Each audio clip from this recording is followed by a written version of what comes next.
Muito bem, pessoal. Vamos começar aqui então. Sétima unidade, escoamento viscoso externo. Esta é uma unidade bem curtinha, tá? Eu não cobro muito, mas é importante aí então a gente finalizar. Então vai ser um vídeo breve para a gente arrematar aí o assunto da aula de hoje, beleza? Nós vamos falar sobre o escoamento viscoso externo e os tópicos são esses três aí: camada limite, força de arrasto e força de sustentação. Bem, quando a gente fala de escoamento viscoso externo, eu tenho que lembrar vocês que na mecânica dos fluidos, geralmente nós dividimos os problemas, né, as questões, os problemas físicos a serem tratados em dois caminhos, né? Escoamentos internos, que basicamente é tudo que é indutos, tubulações, e os escoamentos externos, que geralmente o fluido ele está passando em volta aí de um obstáculo, um objeto, alguma coisa que a gente, né, precisa entender. Então, vamos começar aqui com o escoamento externo, que é justamente essa parte, né, que é muito importante, especialmente aí na área da transferência de calor. Tá? Transferência de calor e massa, disciplina aí que alguns já tiveram ou que vão ter, né? Tem que entender um pouco do escoamento externo, especialmente aí no que tange camada limite, coeficiente de atrito, coeficiente de arrasto e tudo mais, tá certo? Força, né, mais para placas planas. E eu vou falar um pouco também sobre a aerodinâmica, né, que é um parâmetro muito importante, mas eu não vou me adentrar, não vou me aprofundar. A gente vai falar um pouco sobre a força de arrasto, força de sustentação, vocês de certa maneira já viram, né? Fizeram aula prática, né, lá no túnel de vento, abordando tais temas. E aqui então a gente vai ver a parte da teoria, tá? O que um pouquinho já foi dito também na aula lá do túnel de vento, tá certo?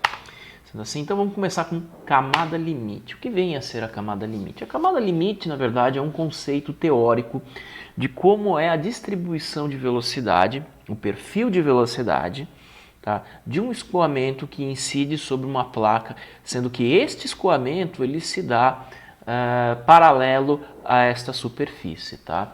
Então é um conceito, né, de como é o escoamento, e ele foi introduzido originalmente lá no começo do século passado por Prandtl, Ludwig Prandtl.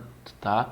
Ele era um estudioso da área da aerodinâmica, e este conceito, tá, teórico, ele forneceu o elo que faltava entre a teoria e a prática, né? Então, lembrem, né? A teoria ela está aqui para ajudar a prática. Você precisa dimensionar, você precisa definir valores para poder saber se vai, né, funcionar, não vai funcionar, antes de você querer botar a mão na coisa, né? Então basicamente uma simulação daquilo que você pretende fazer antes de você realmente executar, para ver se existe a viabilidade. Essa é a importância de a gente estudar tanto a teoria, tá? Então nós temos essa parte aí né, da camada limite que ela trouxe, né? O Prandtl ele conseguiu trazer aí a ligação entre a teoria e a prática. Então a camada limite é uma região adjacente à superfície sólida, na qual tensões viscosas estão presentes em contraposição à corrente livre em que as tensões viscosas são desprezíveis.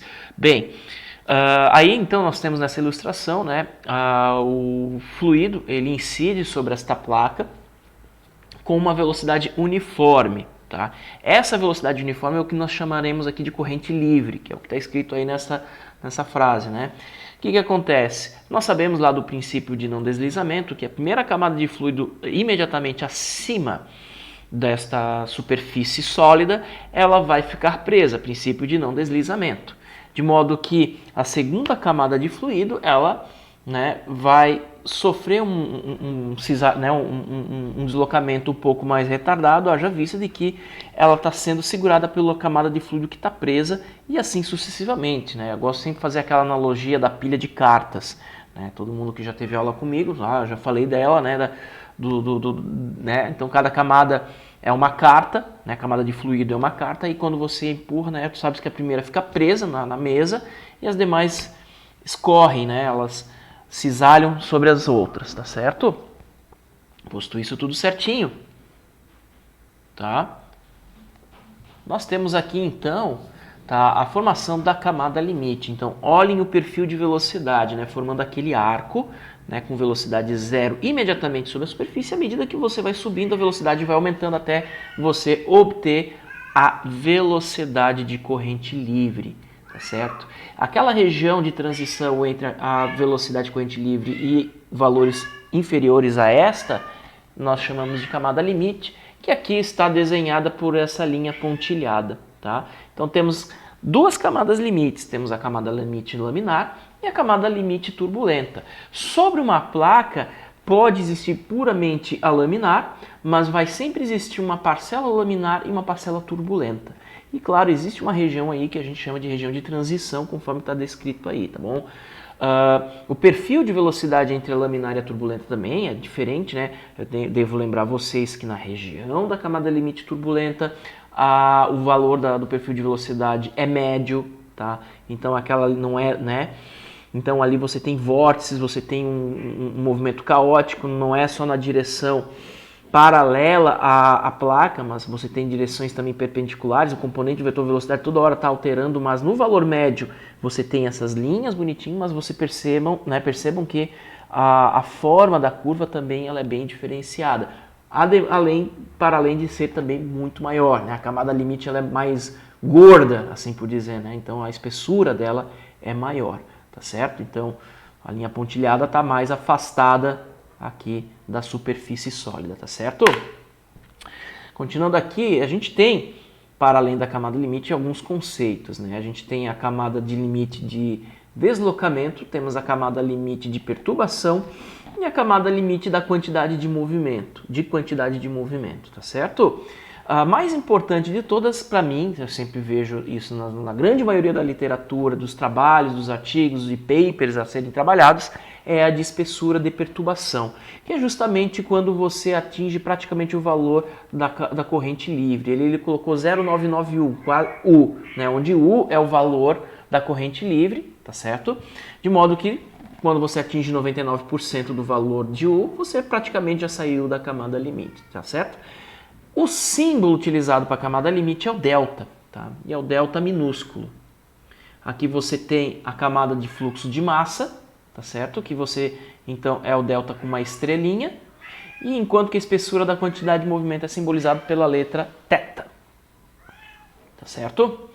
Então aqui a definição da espessura de deslocamento, o delta estrela, é dado por essa relação integral, tá certo? É o quanto, assim por dizer, a placa subiu, você pode entender dessa forma, devido à variação dessa velocidade conforme você tem aqui, né? Então você tem um fluxo menor aqui, então quer dizer que a placa subiu. Seria a ideia, né, da camada limite de espessura. Enquanto que a camada limite aí da quantidade de movimento seria justamente a perda da quantidade de movimento, né? Ou seja, um arrasto submetido aí do teu objeto devido ao movimento do fluido. Então é dado por essa relação integral aqui no final, né? Então a quantidade de movimento ele é ρ ao quadrado θ w, onde o θ seria a altura, o w seria, né,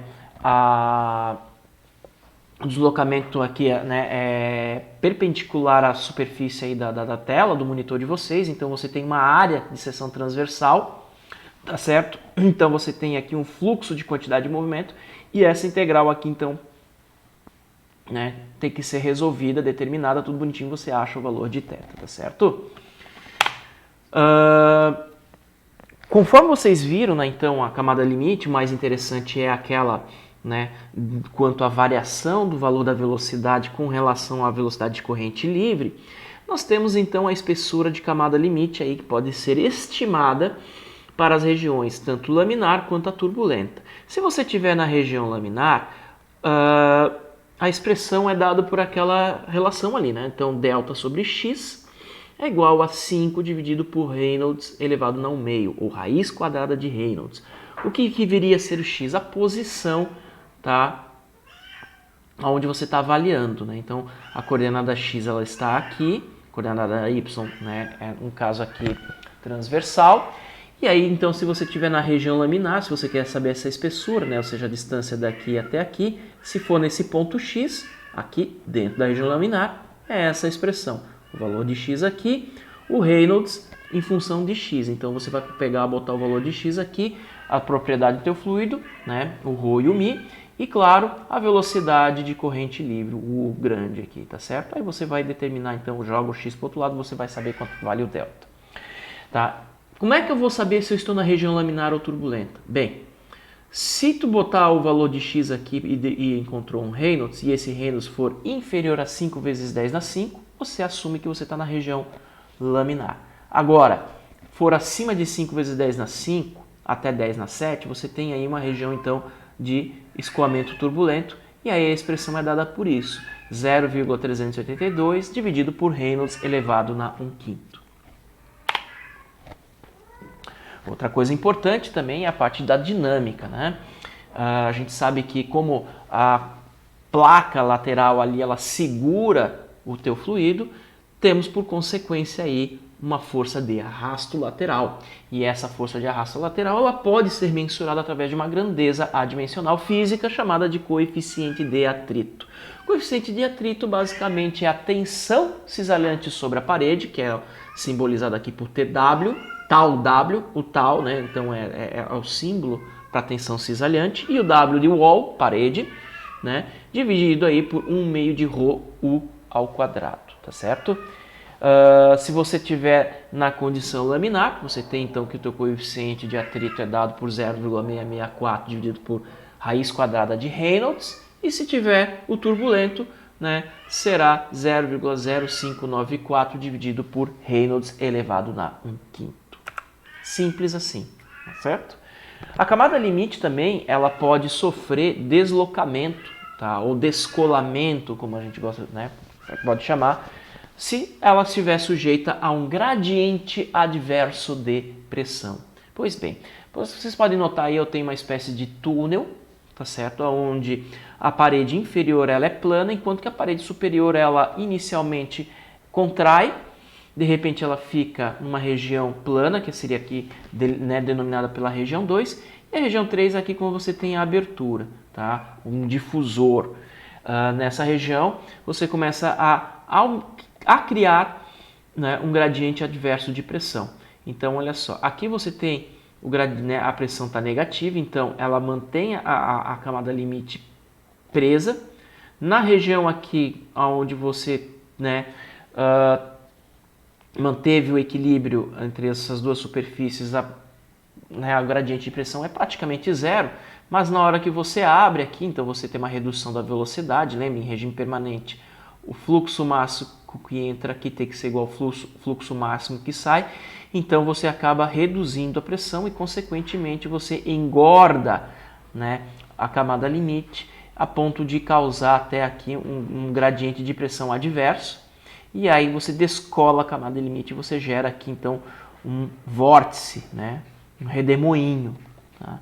E claro, isso é causado por também efeitos de turbulência, né? Gera muita turbulência e tudo mais. É o ponto de descolamento da camada limite. Esse estudo é muito importante na aerodinâmica, especialmente quando a gente está falando de asas de avião, aerofólio e tudo mais, tá certo?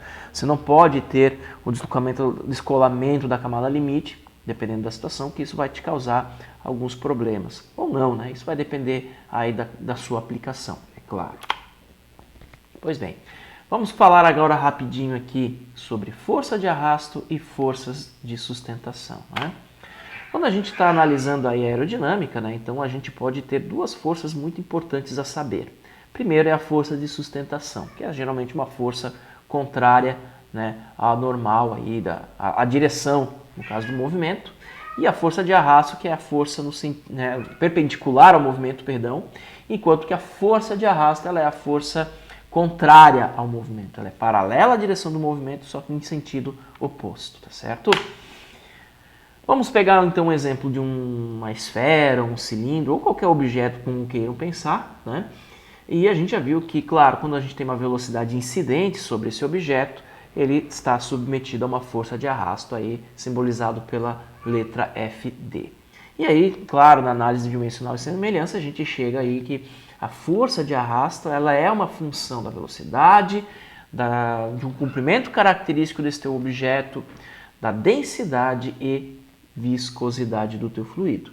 De modo aí que a gente pode achar um parâmetro que é muito importante, né? A gente já viu, já falamos dele, que é o coeficiente de arrasto. O coeficiente de arrasto basicamente aí é a força de arrasto dividido por 1/2 de ρv², a área de referência, né? Então aqui eu tenho mais uma vez a ser apresentado para vocês aí o gráfico do coeficiente de arrasto em função do Reynolds, no caso para uma esfera e para um cilindro de comprimento arbitrário, né?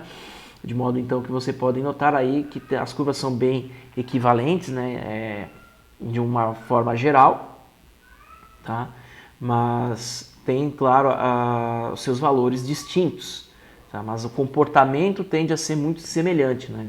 Tanto que quando tem a crise aqui, né, do arrasto, né, por volta do mesmo valor, os dois caem abruptamente, um cai mais que o outro, óbvio, né? E, enfim, depois volta a subir, os dois voltam a subir. Então eles têm uma tendência, uma similaridade muito parecida, né? Tá certo? É só isso sobre a força de arrasto. Depois a gente vai fazer alguns exercícios, algumas aplicações, beleza?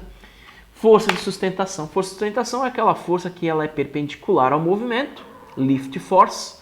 Então ela é representada aí pela letra F subscrito L. E também temos um parâmetro adimensional aqui conhecido como coeficiente de sustentação, tá certo? Então, o coeficiente de sustentação é muito importante para asas. Então aqui os perfis de asa NACA, né, conforme eu falei para vocês, que era o National Air, agora não vou conseguir lembrar, mas era o escritório nacional aí de aviação americano. E eles estudaram muito asas de todas as formas e tudo mais, e que aí você tem a numeração, e essa numeração corresponde ao comprimento de corda, tem todo um detalhe aqui, né, quanto ao perfil da asa do avião. E esses estudos foram exaustivamente realizados aí, né, pela NACA na sua época. Até mostrei um túnel de vento da NACA, né, muito antigo, aonde você tem então tudo, né, bem mapeado e bem interessante. Eu peço para vocês que leiam essa parte, tá, do livro do Fox McDonald, que é muito interessante, tá? Então vejam lá escoamento viscoso externo, mas por enquanto só de apresentação que eu tenho vou me limitar a isso, beleza, gente? Eu vou ficando por aqui e daqui a pouco eu vou mandar outro vídeo aí com exercícios resolvidos, beleza? Falou!